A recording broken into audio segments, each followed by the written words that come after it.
ઈશ્વર જુએ છે, તમારું મન જુએ છે, તમારું પ્રેમ જુએ છે, તમારું કર્મ નથી જોતો. જો ભગવાન તમારું કર્મ જોતો હોય, તમારી જાતિ જોતો હોય, તો રોહિદાસ ચમારને ભગવાન મળે જ ખરા. કારણ રોહિદાસ ચમાર તો ચામડા ચીરવાનો ધંધો કરતો હતો, પણ છતાં એને ભગવાન મળી ગયા. ઈશ્વર જુએ છે, તમારું મન જુએ છે. તમે કઈ જ્ઞાતિના છો, કયા સમાજના છો, તમારું શું કર્મ છે, ભગવાન એ નથી જોતો. સુખદેવજી વર્ણન કરી, રાજા યશોદા દોડતી આવી ભગવાનને રમણ કરતા જોયા, ભગવાનને ઉચકી લીધા. યશોદાએ વિચાર્યું મારા દીકરાને પૂતનાના જમ્સ લાગ્યા હશે. બોલો કયો ડેટોલ લાઈફ બોય સાબુ લેવાય યશોદા એ સમયે ગઈ હતી કે જેથી મારા કનૈયાના જમ્સ દૂર થાય. એ સમયે કયો ડેટોલ હતો? તો યશોદાએ શું કર્યું?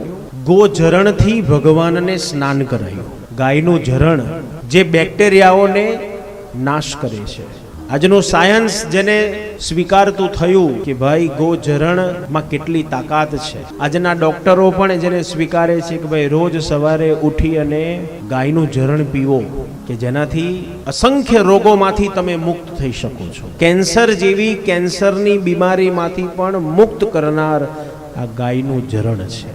ખેડૂત ખેતરના પાક ઉપર જો ગોઝરણનો છંટકાવ કરે તો એનો પાક પણ વધારે થાય છે. ગોઝરણની તાકાત છે.